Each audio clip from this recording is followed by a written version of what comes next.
During Part 1 and certainly Part 3 of the IELTS speaking exam, you'll be asked questions that sometimes take a little thinking about. It's perfectly acceptable to, as we say in English, and ah while you think. It sounds like these are common in spoken English, so don't worry if you find yourself umming and ahhing while you speak. However, here are a few useful phrases called fillers. You can use these to give yourself a split second to think when responding to questions. Here's a nice easy one. Well, let me see, or let me think.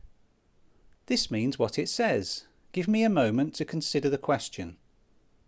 Here's an example. Let me see. I like Saturdays as the family are all together and we can go out somewhere. But I like Friday as well. Fridays always have a nice feel-good factor. That's a good question. This is another phrase that means what it says. You wouldn't use this if the examiner asked you where you live or how long you've been studying English. Use this if you are asked an unusual question.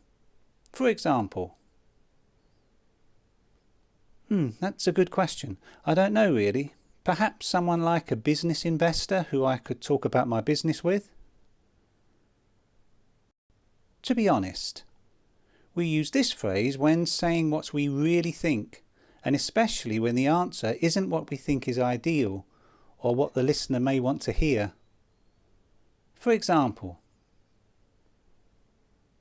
well, to be honest, I'm not a great one for exercise. I walk our dog 3 times a day, but that's about it really. It's difficult to say.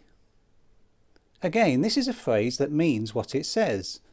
If you can't give an exact answer to the question, or the answer isn't straightforward, this is a useful phrase to use. For example, it's difficult to say. Fast food isn't good for us or our children, but it's difficult to define fast food. That's a tricky one. This phrase has a similar meaning to it's difficult to say. Use it when you're asked a question that hasn't got a straightforward answer. For example, that's a tricky one. I've always liked the idea of living in Greece or Spain, but that would mean leaving friends and relatives behind. To cut a long story short. Another phrase with a literal meaning.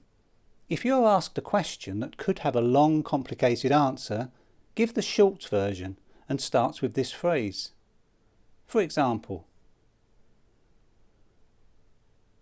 well, to cut a long story short, I think they both worked in the same company. My dad used to be a trade union rep. That's how they met, I think. It's funny you should ask. Use this phrase when there's a sense of coincidence about the question. It's just like saying coincidentally. For example,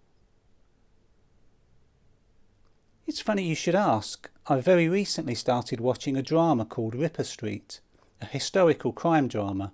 It's really very good.